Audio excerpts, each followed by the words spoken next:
Muy buenas tardes a todos mis amados hermanos que a través de esta página de internet nos honran con su visita. Yo les doy la más cordial bienvenida en este momento a todos ustedes, en sus hogares y a sus familias. Y pues hoy vamos a tener un momento de estudiar la palabra de nuestro Dios. Así que, hermanos, pues bienvenidos. También a mis hermanos que están aquí, les damos la bienvenida a este estudio que vamos a llevar a cabo con el título de El acontecimiento actual del rapto. Este es el tema que vamos a manejar, amados míos, por lo que espero que sea de grande bendición para todos ustedes. Y pues estamos transmitiendo aquí en Ciudad Sagún, en el hogar de la familia de nuestros hermanos, la familia Puerto, nuestra hermana Jovita, nuestro hermano Luis y toda su hermosa familia. Así que yo agradezco a ellos el privilegio que me dan de poder estar con ellos y que me faciliten su hogar para poder llevar a cabo esta transmisión en vivo para todos ustedes. Amados, pues ¿qué les parece si iniciamos orando a nuestro Dios, dándole al Señor pues toda la gracia y la bendición, ¿verdad?, por todo lo que recibimos de Él. Oramos a nuestro buen Padre eterno. Mi bendito Señor Dios y Padre de toda honra, de toda gloria, quiero agradecerte, Señor Dios, por la oportunidad que tú me das de llevar esta transmisión en vivo al hogar y al corazón de todos nuestros hermanos que siempre están dispuestos a recibir la hermosa palabra. Señor, por favor te suplico que tú, Señor, vengas a ser dueño, soberano y gobernante absoluto de nuestra vida, y que así también en tu calidad de nuestro Padre eterno, tú bendigas nuestros corazones y nos lleves al conocimiento de tu verdad. Señor, redarguye en nuestras vidas lo que tenga que ser redarguido, corrige lo que tiene que ser corregido, echa fuera aquello, Señor, que a ti no te agrade de nuestra vida. Señor, toda obra leviatánica en nuestras vidas, repréndela por el poder de tu nombre cuadrangular, en el nombre glorioso de Jesucristo, por el poder de tu amor y por el poder de tu sangre engendrada y no engendrada. Señor, renuévanos y danos la convicción de las cosas que debemos dejar y abandonar a fin de solamente agradarte a ti, Padre. Deshaz y puedes deshacer las obras de nuestra concupiscencia, las obras carnales. Ven a destruir las obras carnales de nuestra vida que nos tienen atados. Padre, te lo ruego en tu nombre, en el nombre glorioso y admirable de nuestro bendito Señor y Salvador Jesucristo. Y gracias por todos mis hermanos, por toda esa hermosa hermandad y familia de mis hermanos de internet. Bendícelos en grande manera, Padre, con esta palabra, con este mensaje. En el nombre de nuestro Señor Jesucristo te lo estamos suplicando. Gracias, mi Dios. Amén, amén, amén. Bueno, mis hermanos, pues bienvenidos. Vamos a iniciar con un tema que ha sido confrontado mayormente en estos tiempos. Digo confrontado porque yo puedo pensar que hace muchos años atrás no había estos debates para discutir, para debatir el tema sobre el arrebatamiento. Desgraciadamente, mis hermanos, Satanás no ha dejado de trabajar. Esto podemos comprobarlo, hermanos, de la A a la Z. ¿Qué quiere decir? Satanás ha estado trabajando, inventando, maquinando doctrinas, enseñanzas procedentes de su malvada naturaleza, de sus pervertidos pensamientos. Y qué desgracia, amados míos, que, bueno, yo creo que algún día tendré que pedirle perdón a los pastores de cualquier denominación, porque siempre voy a decir que la culpa por la que las iglesias están en una decadencia es por causa de los pastores. Hermanos, si yo estoy entre ellos, hermano, pues bueno, es cierto, pero he buscado y Dios ha tenido gracia en mi vida para darme sabiduría, entendimiento y conocimiento como para poder hablar de estas cosas que vamos a mencionar el día de hoy. Y como vuelvo a repetirles, qué tristeza que estas doctrinas se han propagado entre muchos pastores y ellos lo han predicado desde los púlpitos, hablando y diciendo que no hay rapto, que no hay arrebatamiento de la iglesia. Así que, hermanos, esto es una grande tristeza, porque he oído predicadores a través del internet, he oído que dicen: yo antes predicaba el rapto, pero yo estaba equivocado, Dios me trajo al conocimiento de la verdad. A veces digo, ¿en verdad de la verdad? O más bien Leviatán lo sacó del camino de la verdad para meterlo en una doctrina extraña, en una doctrina totalmente diabólica. Cualquier persona que predica de que no hay rapto, hermanos, esta es una doctrina diabólica, satánica, malintencionada, hermano, que va a perder a muchas naciones enteras, porque esto se está regando, como dicen, como un reguero de pólvora, rápidamente se está llenando por todos los rincones. Y qué tristeza, ¿verdad? Es como si yo les dijera: hermanos, ¿qué creen? Vino un pastor de Oklahoma, yo no sé si exista ese lugar, y vino y me predicó de que el bautismo en el nombre de Jesucristo es satánico. Y entonces yo empiezo a predicarles a ustedes y les digo: ¿qué creen? La regué. No, hombre, creí que estaba seguro de que el bautismo era en el nombre de Jesucristo, pero ya me abrieron. Y yo le haría así, porque diría: me abrieron o me vinieron a dar golpes que cerró mis ojos. Eso sucederá si yo me dejo. Entonces, siguiendo una trayectoria, hermanos, entonces voy a empezar otra vez a predicar el bautizo en el nombre del Padre, del Hijo y del Espíritu Santo, porque yo estaba equivocado. ¿Qué creen, hermanos? Hermanos, yo tuve 4 oportunidades para entrar por la puerta grande y con todos mis méritos a la nación de Estados Unidos, con invitaciones de grandes líderes, pastores, que me invitaban a pastorear y ser maestro de algún instituto bíblico en Estados Unidos. Estoy hablando 4 oportunidades. Yo les decía: bueno, ¿y cuál es el requisito para que ustedes me hagan entrar por la puerta grande y que no voy a necesitar ir de empapado? El único requisito, me decían ellos, es: olvídese del bautismo en el nombre de Jesucristo. ¿Saben qué? Adiós, ahí se ven. Hasta luego. Nunca pudieron comprarme, ni me vendí. Bendito sea Dios. Estoy comiendo frijolitos todos los días, pero sano. Sanito físicamente y espiritualmente. Así que miren, ¿para qué ir a comer hamburguesas y un mundo de enlatados allá a Estados Unidos? Aquí estoy bien con mis frijolitos. También hay enlatados cuando no hay para limpiar. Pero, hermanos, ¿se dan cuenta cómo algunos venden su fe por dinero o por lo que sea? A lo mejor nada más por obtener no sé qué cosa.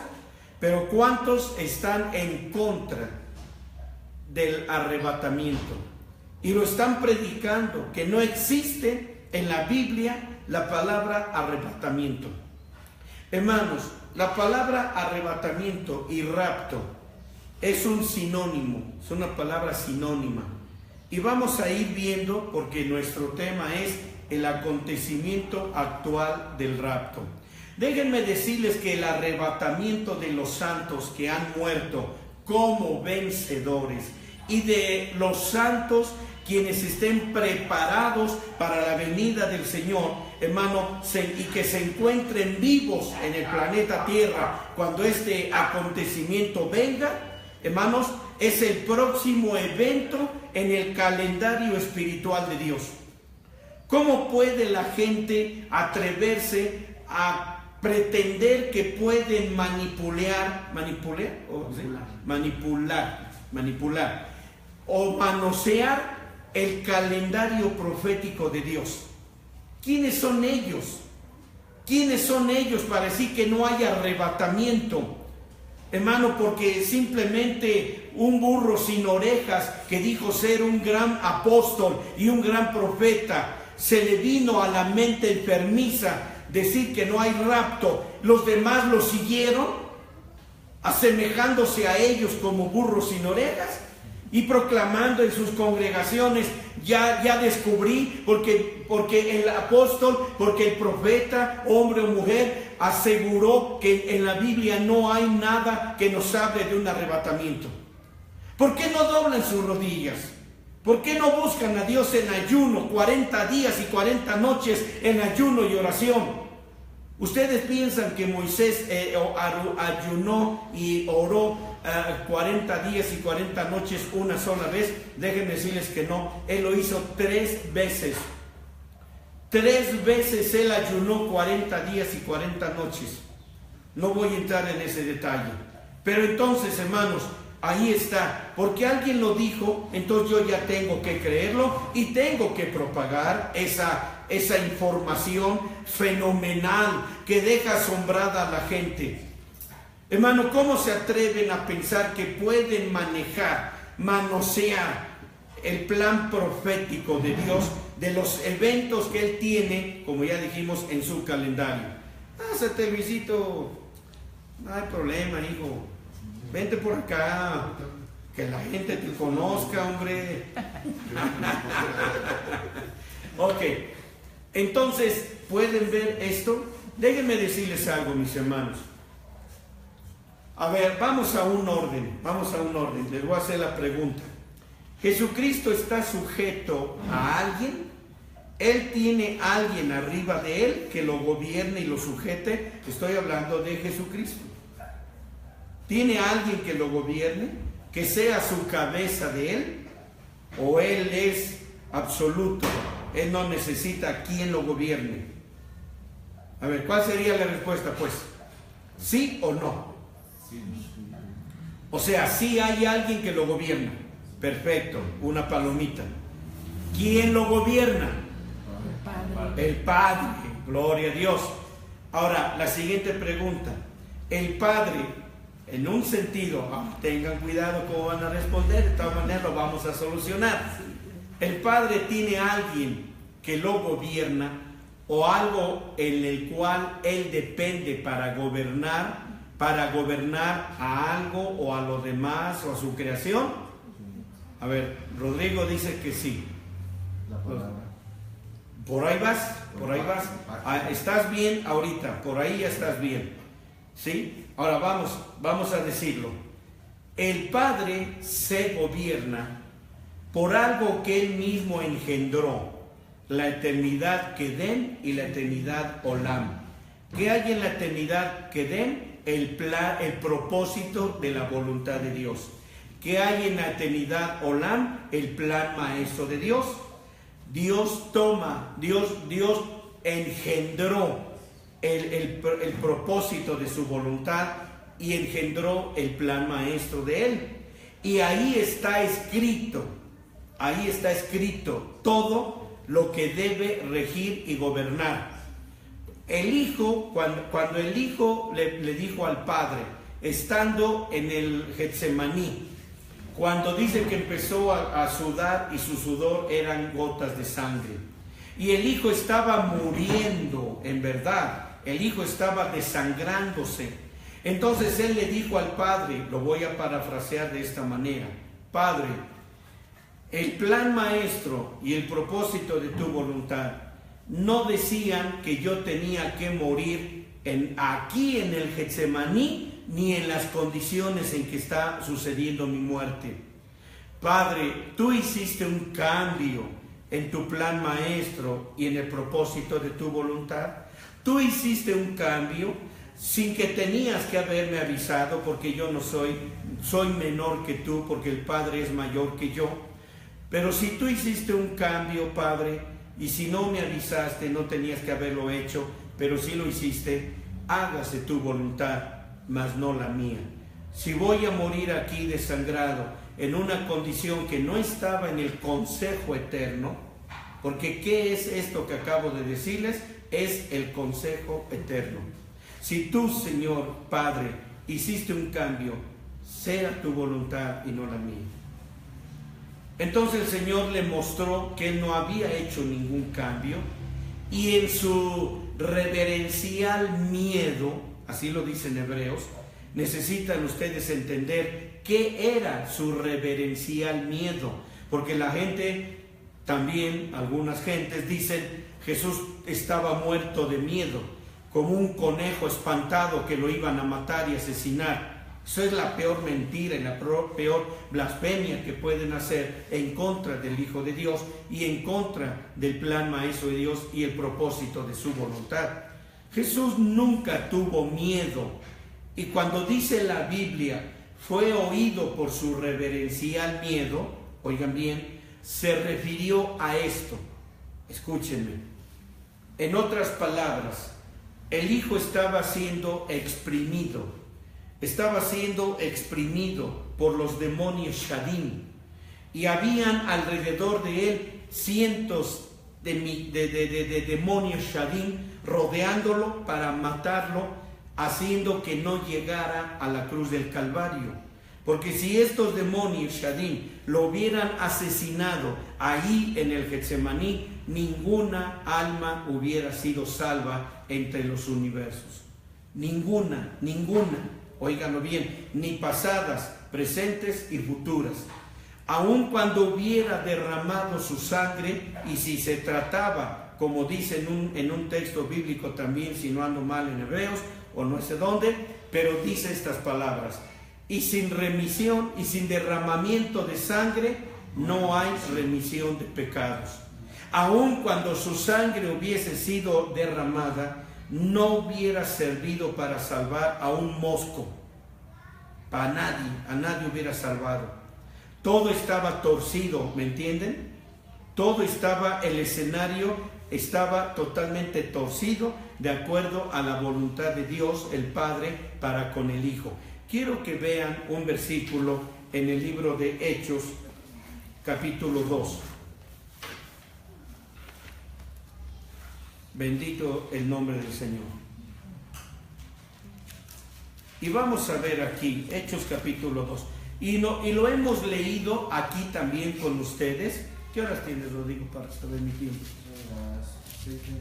Bueno, empezaría como a las 6, sí, más o menos. Bien, gracias.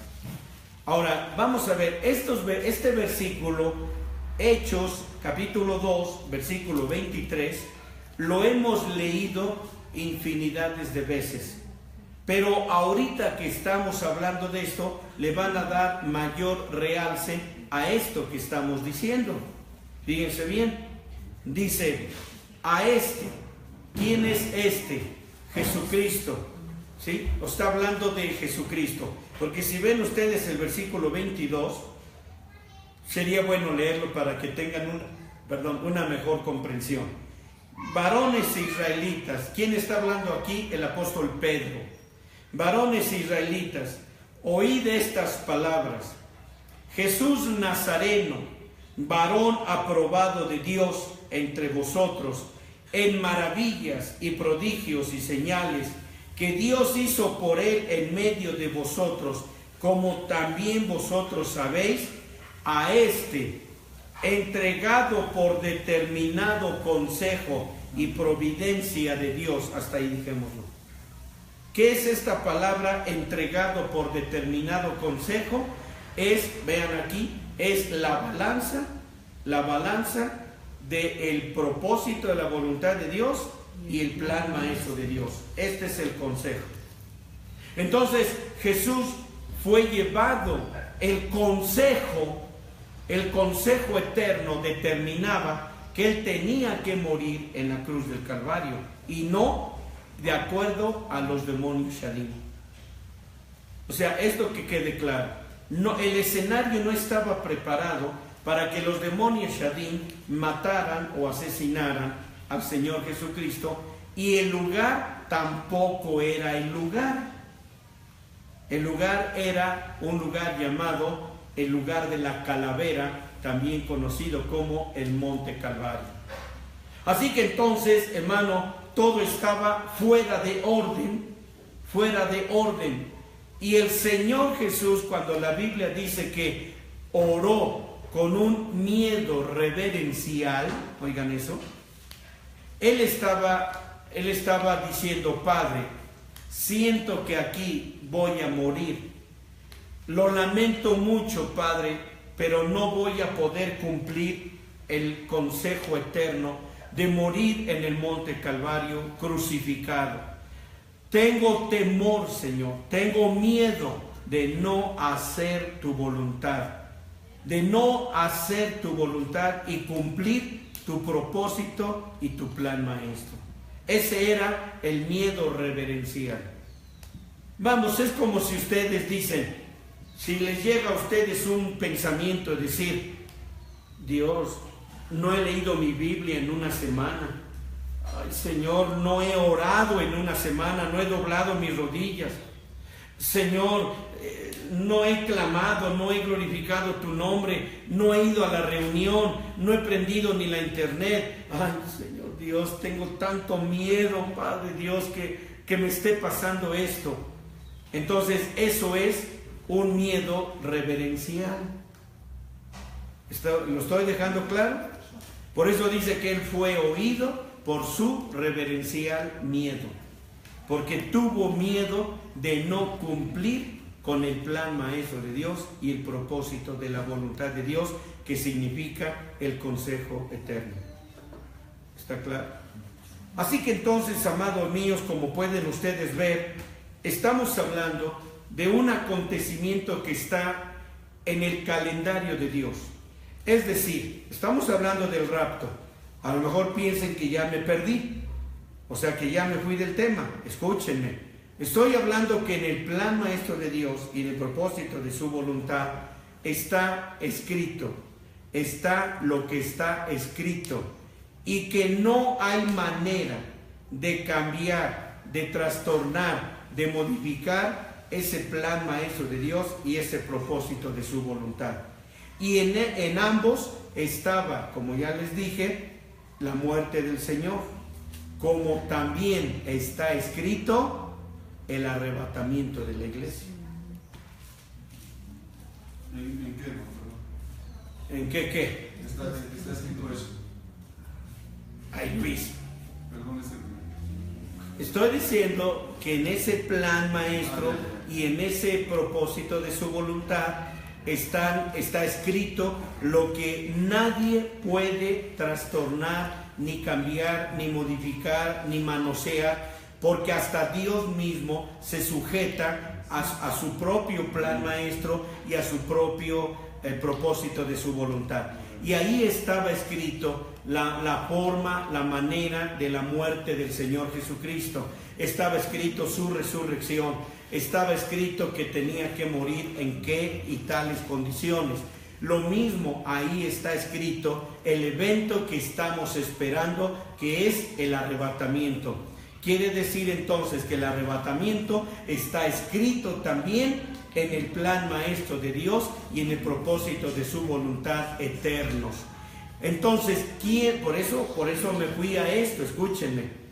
Por eso me fui a esto. Les dije, ¿cómo pueden esos pastores o esos apóstoles del diablo y esos profetas de Satanás que trabajan en enlace y trabajan en muchos lugares, cómo se atreven a decir que no hay arrebatamiento? ¿Acaso ellos pueden subir a donde está la eternidad, Kedem y Olam, para modificar el plan maestro de Dios y darle un giro de acuerdo a su antojo, y luego bajar y decirles el arrebatamiento no existe? Yo les daría la pregunta, ¿en qué usted asegura que no hay arrebatamiento? Esa persona tendría que decirme, porque yo ya subí a la eternidad Kedem y eternidad Olam, y ya moví los relojes cronométricos de Dios y ya borré el rapto, por eso no va a haber rapto. ¡Qué insolencia! ¡Qué insolencia! Digo, ¿cómo pueden atreverse a negar algo que está escrito desde la eternidad? Algo que está escrito desde antes que el hombre existiera.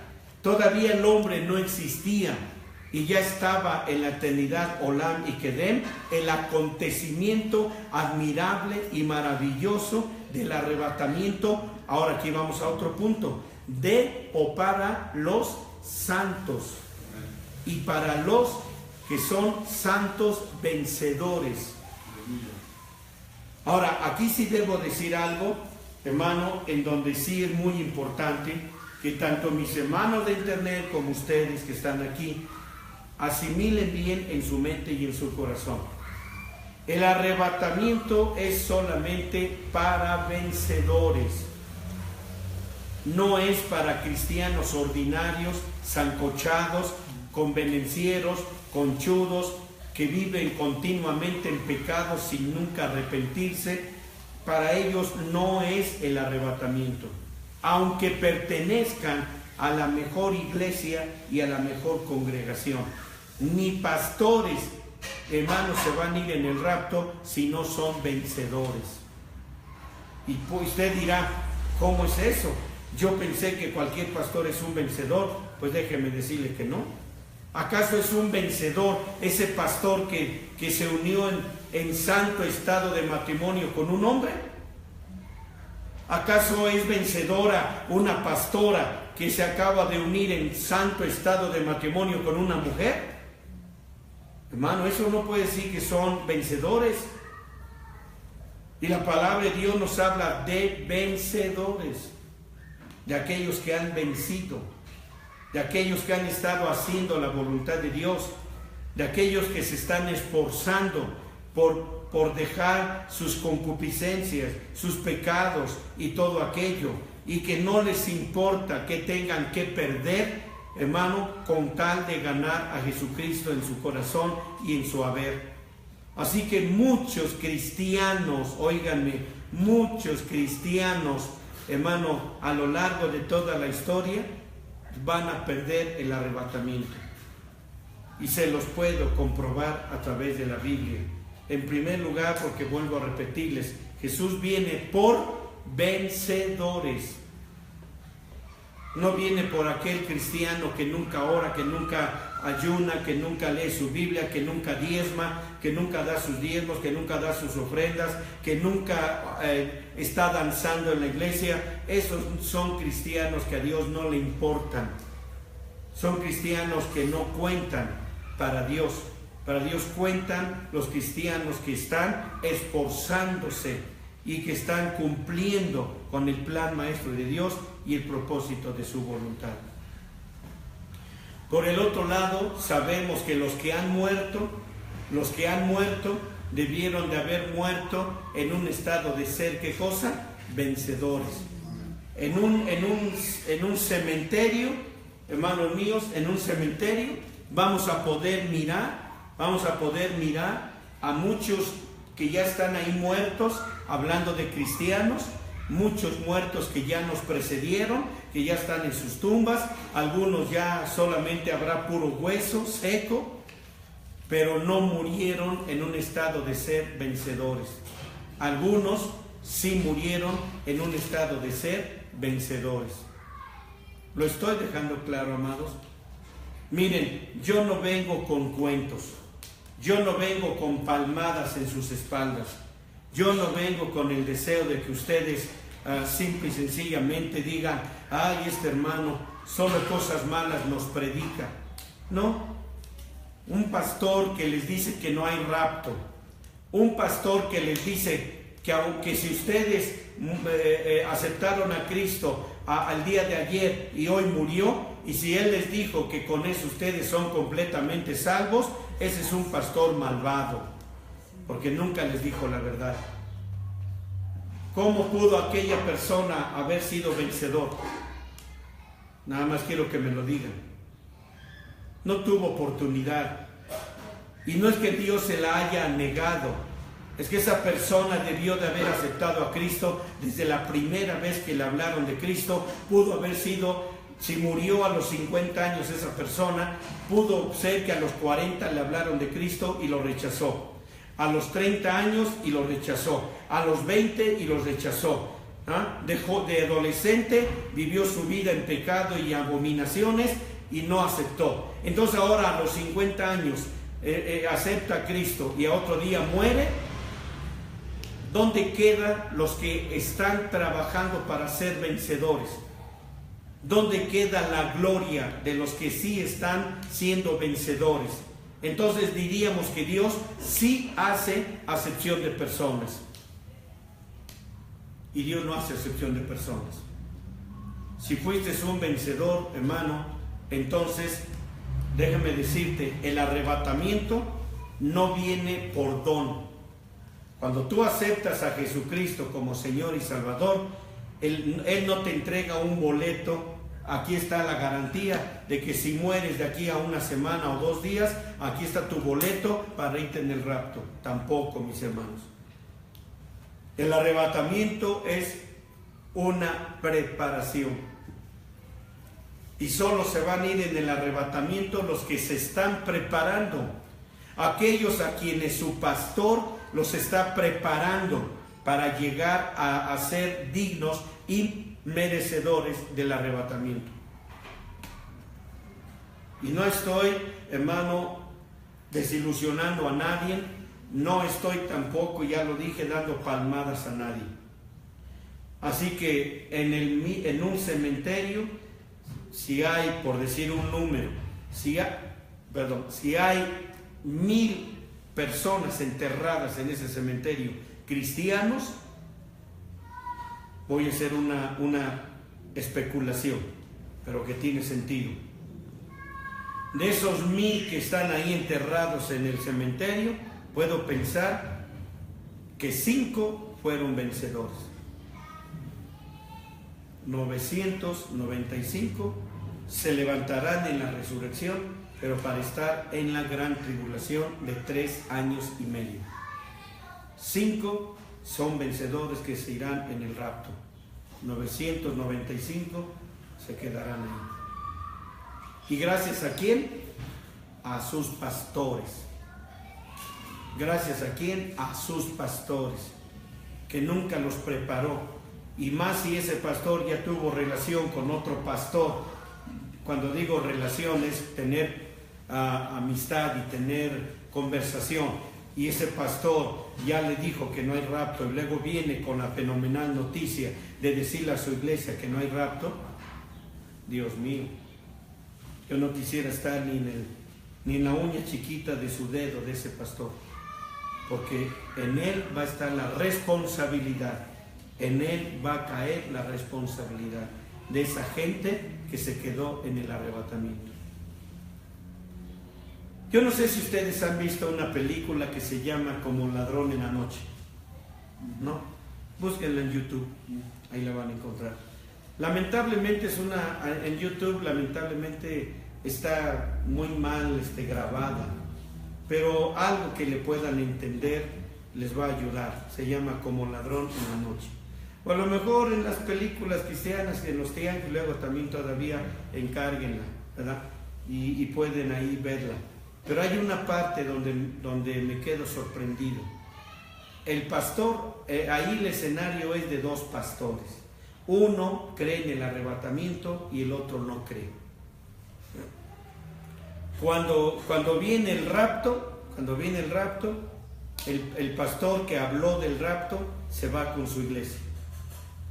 Pero el que les dijo que no era importante vivir una vida de santidad, no era importante entregar su vida a Cristo con una entrega grande y asombrosa. Vamos, les enseñó un evangelio light, ¿sí? Un evangelio de ahí se va. Entonces, cuando viene el arrebatamiento, su congregación va y lo busca en la iglesia. Y le dice, por la culpa de usted nos quedamos. Y él se arranca su cabello y se llega de desesperación y dice, aquí estaba en la Biblia tan claro. Aquí estaba tan claro. ¿Cómo fue que lo perdí? ¿Cómo fue que los perdí? ¿Cómo fue que dejé que la marca de la bestia entrara en sus corazones? Entonces, es una cosa que quien hizo esa película o ese guión, la verdad estaba en lo cierto. Tuvo inspiración. Tuvo inspiración. Así que, amados míos, vuelvo a repetirles, ¿cómo puede el hombre decir que no hay rapto si es uno de los eventos, por lo menos ahorita, finales, que van a llevarse a cabo y que está escrito, como ya dijimos, en el calendario profético de Dios? ¿Dónde está el calendario profético de Dios? Está en la eternidad Kedem y en la eternidad Olam, donde nadie puede modificarlo ni trastornarlo. ¿Ok? Ahora, vamos a ver aquí, por lo menos en este texto bíblico que vamos a ver, encontramos una palabra que ustedes mismos van a descubrir. Ya les dije que la palabra arrebatamiento y rapto son sinónimos, es lo mismo. No hay ninguna diferencia, no hay ninguna interpretación hebraica o griega que nos diga otra cosa. ¿Está claro? Ahora vamos, 1 Tesalonicenses. Y fue lo que nos dijo esta persona, Luis y Rodrigo, fue lo que nos dijo esta persona. Seguramente me van a querer dar 1 Tesalonicenses, y eso no lo creo. Fue lo primero que dijo. Pero vamos a ver. 1 Tesalonicenses capítulo 4, versículo 16 y 17. 16 y 17. 1 Tesalonicenses capítulo 4, versículo 16 y 17. Y dice la palabra de Dios: porque el Señor mismo, con aclamación, con voz de arcángel y con trompeta de Dios, descenderá del cielo, y los muertos en Cristo resucitarán primero. Luego nosotros, los que vivimos, los que quedamos, juntamente con ellos, seremos ¿qué cosa? Arrebatados. Seremos arrebatados. ¿Ya vieron? Seremos arrebatados en las nubes a recibir al Señor en el aire, y así estaremos siempre con el Señor. Entonces aquí está hablando de un arrebatamiento, está hablando de un rapto, está hablando de un arrebatamiento. ¿Y qué más tenemos? Está hablando de captura, de quitar, atrapar, tomar por la fuerza. Ok, tomar por la fuerza. ¿Vieron eso? Les voy a decir algo. ¿Por qué se usa la palabra rapto o arrebatamiento? Así como Luis está ahorita dando esa interpretación, gracias hijo, eso es maravilloso. Déjenme decirles, la palabra que han usado muchos que son, pues como diría, antirraptistas, que no creen en el rapto, ¿verdad? Tiene que tener un título. Bueno, dejémoslo. Ese tipo de personas usan esta palabra para convencer a la gente de que no hay rapto. ¿Qué es lo que ellos usan? ¿Saben qué? La palabra arrebatamiento también significa llevar a ocultas o a escondidas algo. Pero aquello algo, déjenme decirles, es tomar algo que le pertenece y que compró a precio de sangre. Pero los antirraptistas, oye, ya les di por lo menos el título, los antirraptistas que no creen en el arrebatamiento ni en el rapto, ellos dicen, ¿cómo es posible que el Señor quiera venir y secuestrar o raptar a algo que le pertenece? Déjenme decirles algo. Y la pregunta que les voy a hacer, por favor, analícenla, medítenla con toda la fuerza de su corazón o de su mente. Jesús mismo dijo estas palabras: ellos están en el mundo, pero no son del mundo. Pero si vemos la trascendencia de sus palabras, hay alguien que es dueño de este mundo. ¿Quién es el dueño de este mundo? Díganmelo ustedes. ¿Quién es el dueño de este mundo? Es Satanás. Ahora, ¿por qué siendo cristianos el pecado sigue haciéndonos víctima de su maldad y de todo aquello? A pesar de que somos cristianos. Porque al estar todavía en este mundo, todavía hay en nosotros la influencia de Satanás en nuestra vida. Cuando se llama, como dije al principio, cuando se dice vencedores, es precisamente que estamos en un mundo donde la lucha es las 24 horas del día y que debemos luchar contra el diablo, la carne y el mundo. Y al estar aquí en este mundo, pertenecemos al mundo. Satanás, aunque tú has declarado que Jesucristo es tu Señor y Salvador y que la sangre de Cristo está sobre ti, Él no deja todavía de ser tu amo y tu dueño y se siente con derechos todavía sobre ti. Porque si no fuera así, hermanos, nadie, después de aceptar a Cristo, nadie seguiríamos cometiendo de vez en cuando un pecado, grave o no grave. Entonces, el Señor va a verse en la necesidad de que, si ya dejé esclarecido este punto, si ya lo dejé entendido para ustedes, hagamos ahora la conclusión.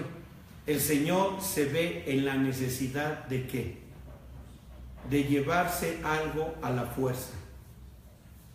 Porque Jesús no va a decirle a Satán: oye, diablito, oye, serpientita, serpiente pequeñita, la más hermosa de las serpientes, entrégame a mis hijos, ¿sí? Por favor, entrégame a mis hijos. Yo morí por ellos en la cruz del Calvario.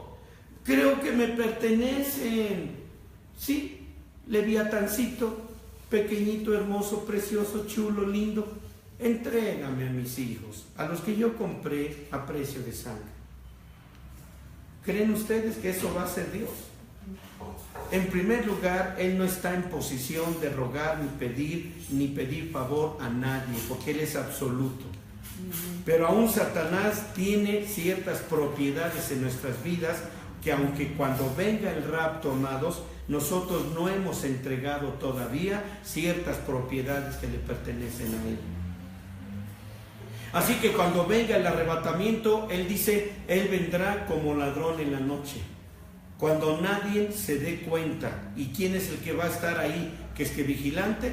Pues Satanás, sus ángeles, sus demonios, etcétera. Todos aquellos demonios van a estar ahí. Pero cuando estén somnolientos, entonces viene el rapto, dice, en un abrir y cerrar de ojos. Cuando aquellos demonios, por así decirlo, despierten, ya no están. ¿Qué tunda les va a dar Leviatán? ¿Qué tunda les va a dar? En serio. Así que entonces Él viene y dice, yo me llevo lo que yo compré a precio de sangre. Así que, bien, entonces Él viene y dice, aquí yo no vengo a pedirle a nadie nada, solo me llevo lo que es mío. Y si tengo que llevármelo a la fuerza, pero me lo voy a llevar. Así de sencillo. ¿Vieron eso? Ahora, déjenme mostrarles, mis hermanos, déjenme mostrarles que estos versículos presentan la estatura de verdad que da un esquema del evento del rapto. Así que si ustedes están anotando, vamos, háganlo.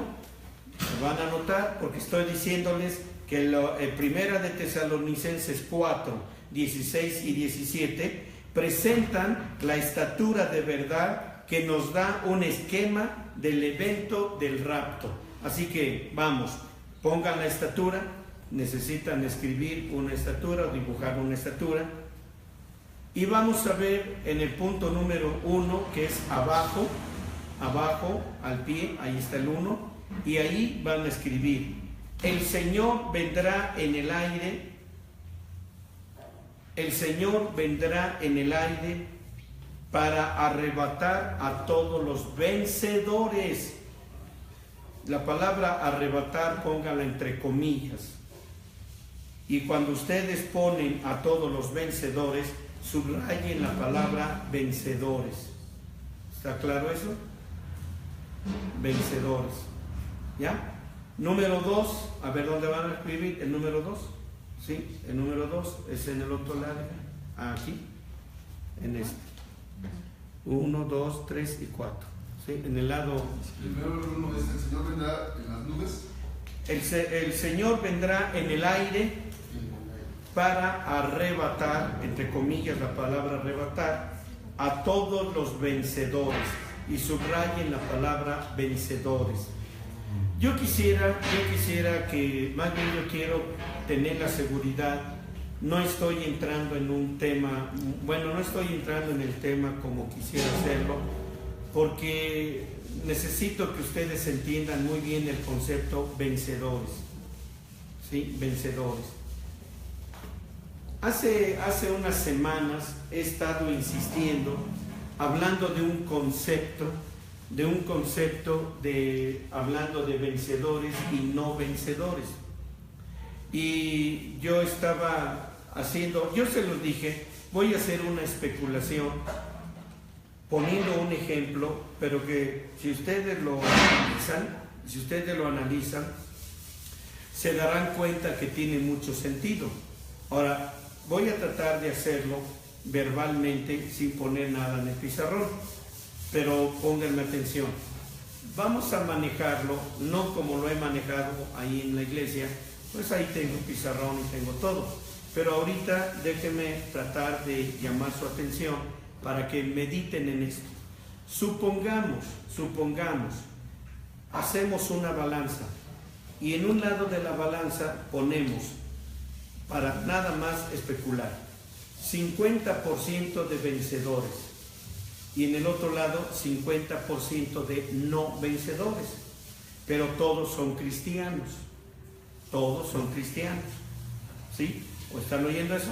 Olvídense ahorita de la gente que está en pecado. Tenemos entonces, mis hermanos de internet probablemente sí lo han oído, pero si no, aún así, por favor pongan atención también para ustedes. Digamos, si aquí tenemos un 50% de vencedores y acá un 50% de no vencedores, ¿ustedes cómo creen que debería funcionar en estos últimos tiempos la Iglesia de Cristo? Vamos, mi pregunta va dirigida a este concepto. Que el 50% de no vencedores decreciera o que se aumentara. A ver, y ahí está la pregunta, a ver si no la hice bien. Piensen en los no vencedores. Son cristianos, están en la iglesia. ¿Cómo creen que funcionaría mejor la iglesia si este 50% de no vencedores decreciera en contrario a que estuviera aumentando su número de no vencedores? Decrecer, perfecto. Si hablamos del 50% de vencedores, ¿cómo sería magnífico para la iglesia? Que ese 50% ¿qué? ¿Decreciera o creciera? Creciera. Si creciera el 50% de vencedores, el 50% de no vencedores bajaría. Así es. ¿Está oyendo eso? Ahora, hermanos, yo no los pongo a ustedes de jueces, pero vamos a usar el sentido común. Según la apreciación del corazón de ustedes, si los pusieran a ver una estadística actual ahorita, ¿Cómo está esta balanza? El 50 de vencedores está decreciendo y está creciendo el número de no vencedores. Amados, a mí me da vergüenza decir esto, me da pena decirlo, pero es algo innegable. La iglesia de Cristo se está corrompiendo, ¿sí? Pastores adúlteros, fornicarios, idólatras, pornográficos, congregaciones que van en el mismo camino, y esto está haciendo que el 50 caiga y crezca el 50 acá en los no vencedores. Eso es algo, hermano, de dar miedo, lo que está pasando hoy en día. Así que esto es algo en el que nosotros, mis hermanos, debemos de ayudar en este lado a que crezcan y no que decrezcan. Y acá ayudar para que esto decrezca y no continúe en aumento. Pero tal parece, mis hermanos, que los cristianos no quieren aceptar esto. En primer lugar, porque dicen, es que la iglesia de Cristo es la novia de Cristo, es santa, sin mancha, sin mácula, es perfecta. Bueno, este es el afán, el deseo y la voluntad que Dios ha propuesto en su corazón para que esto sea la iglesia. Si la iglesia acá de los vencedores fuera eso que dice la Biblia, este número estaría muy por debajo y este estaría muy por arriba. Pero la iglesia está haciendo esto. Hay más gente en la iglesia que no está venciendo el pecado y que se aferran al pecado, que se aferran a pensar que están viviendo en la perfecta voluntad de Dios, aun cuando saben ellos que están, hermanos, decreciendo, están aumentando en un número muy superior a los que deberían de ser santos delante de Dios. Esto está tomando un volumen más grande, lamentablemente. Ahora, yo no trato de convencerlos. Yo les dije, según su apreciación, cómo pueden ahorita hacer una estadística justa, precisamente que se ajuste a una realidad. Si hablamos de los muchachos y muchachas, están teniendo sexo libre. Usan cualquier otro tipo de sustancia tóxica, droga, alcohol, cualquier otra cosa. Están tatuadas de su cuerpo, tatuadas y tatuados. Están perforados, tienen perforaciones en su cuerpo. Están vistiendo de una manera indecente, de acuerdo a lo que es la decencia de Dios. Y estoy hablando de juventud.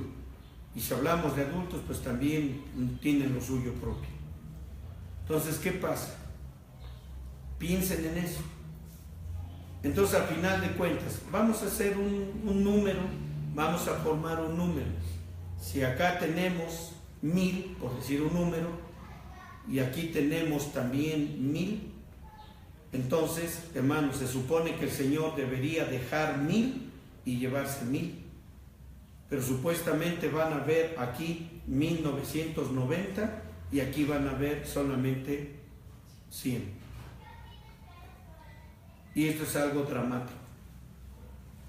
Hermanos míos, lejos de querer recibir un sermón o un estudio sobre el rapto, donde el predicador diga, es que tú ya estás listo, tú ya estás listo. Tú mira, ya ni deberías de ir a la iglesia, ya ni deberías de orar, ya no te deberías de preocupar por bautizarte, ya no te preocupes por diezmar, ya no te preocupes por ofrendar, ya no te preocupes por cumplir la promesa de que ibas a dar 1000 tabiques para la construcción de la iglesia. ¿Sabes qué? Tú ya eres el varón perfecto, tú ya eres una persona completa. Eso es lo que la gente quiere oír hoy en día, que el pastor diga y predique. Así que yo puedo perder muchos seguidores tan solo por lo que estoy diciendo.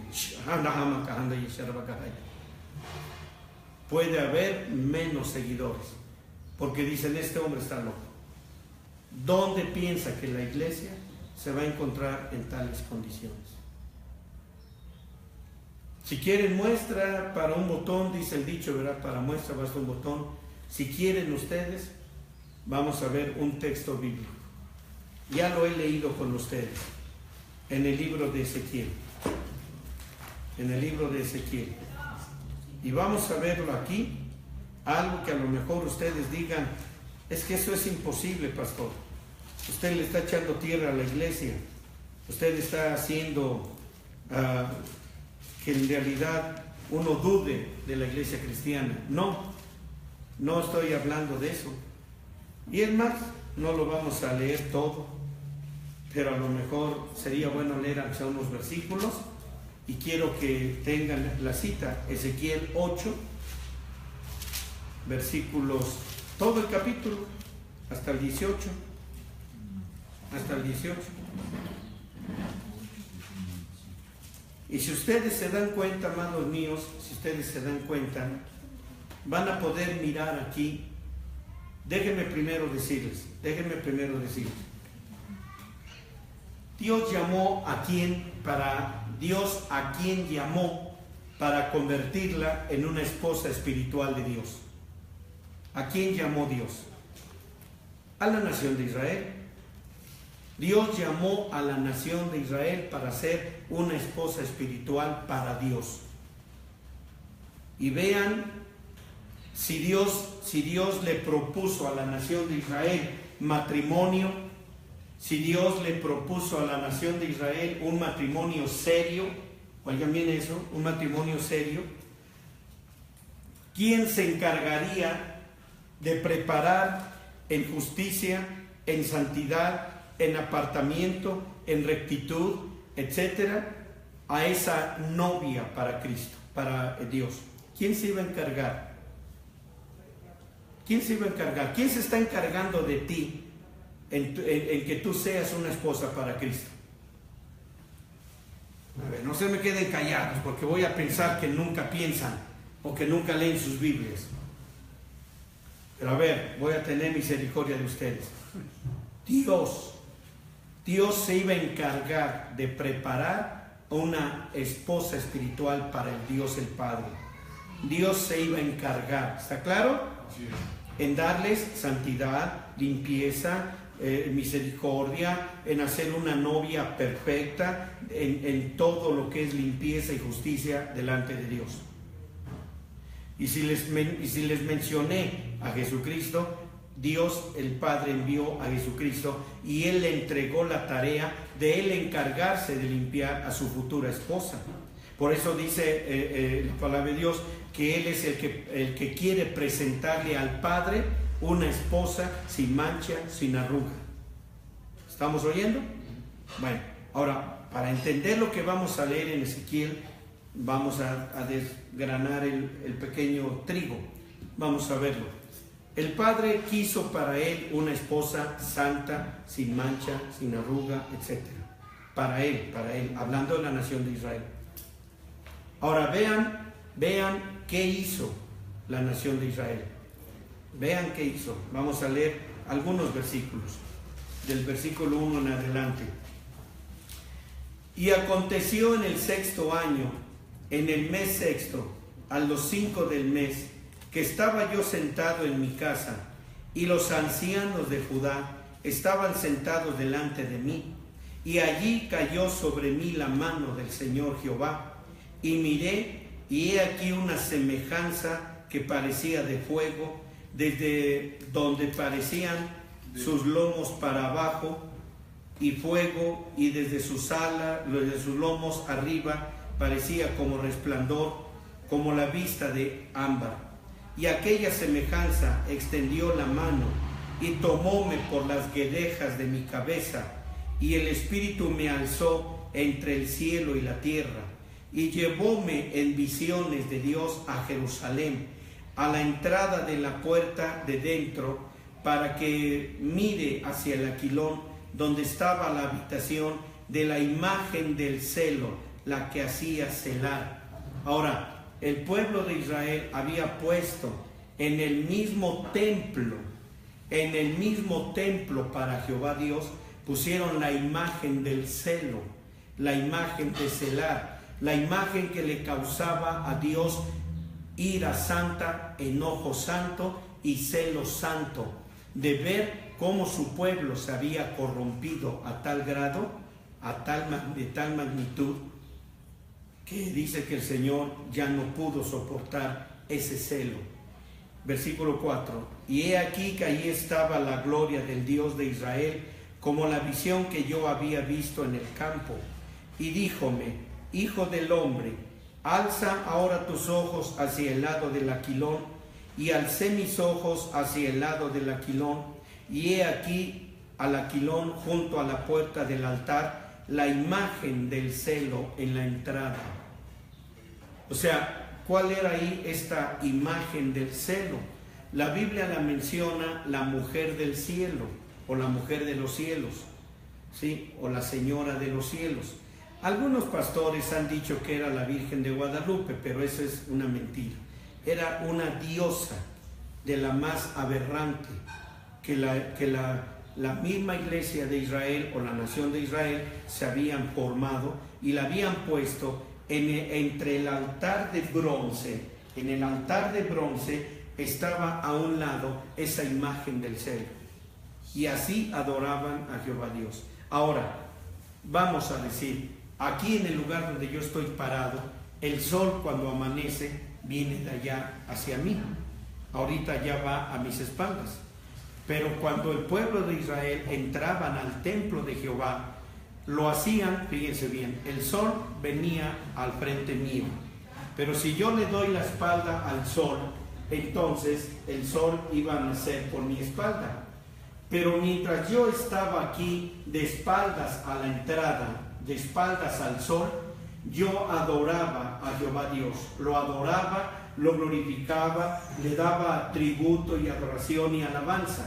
Pero cuando entraba el sol por mis espaldas, rápidamente volteaba yo, le daba las espaldas a Dios y empezaba a orar al Dios Sol, que es el Dios Sol, que es la hostia que levantan en la Iglesia Católica, una rueda con rayos de sol y con 4 letras, IHSI, que habla de Isis y habla de Osiris, que habla del Dios Sol.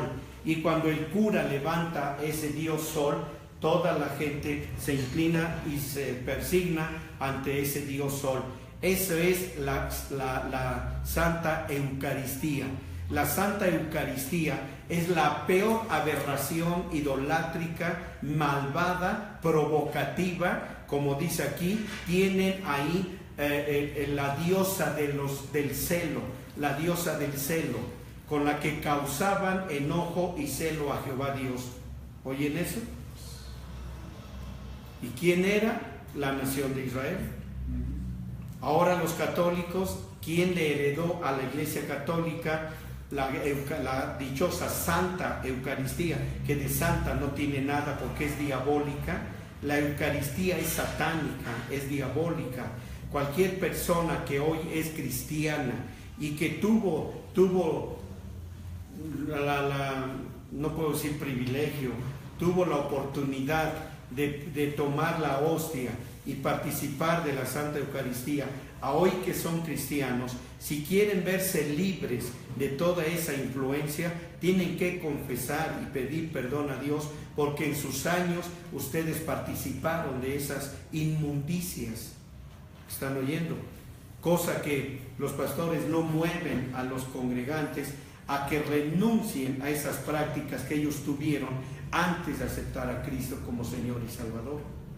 Entonces, ahí es donde ellos hacían todo este tipo de aberraciones, siendo que ellos estaban llamados a ser una esposa limpia, santa, perfecta para Dios. Ahora, sin contar todo lo que vemos aquí que describe, espero que en su casa lo lean todo, pero yo me voy a adelantar a un versículo, que en este caso es el versículo 17. Pero para que vean lo que estoy diciendo, vamos al 17. Voy a leer 17 y 16 y 17.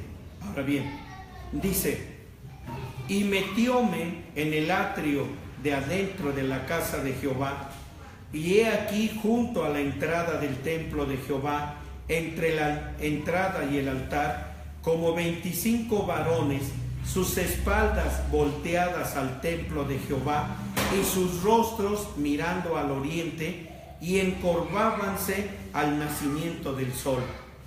Y díjome: ¿no has visto, hijo del hombre? Es cosa liviana para la casa de Judá hacer las abominaciones que hacen aquí, después de que han llenado la tierra de maldad y se tornaron a irritarme. He aquí, aún así se han atrevido a poner hedor en mis narices. Ahora, ¿a qué se refiere ese hedor?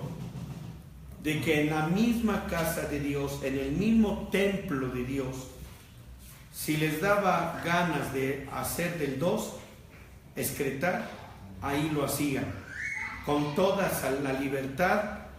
Discúlpenme la expresión, pero mejor me la omito. Ahí se hacían del 2 y de lo que podían, al grado que dice que la casa de Jehová se llenaba de hedor, de popó, de estiércol del hombre.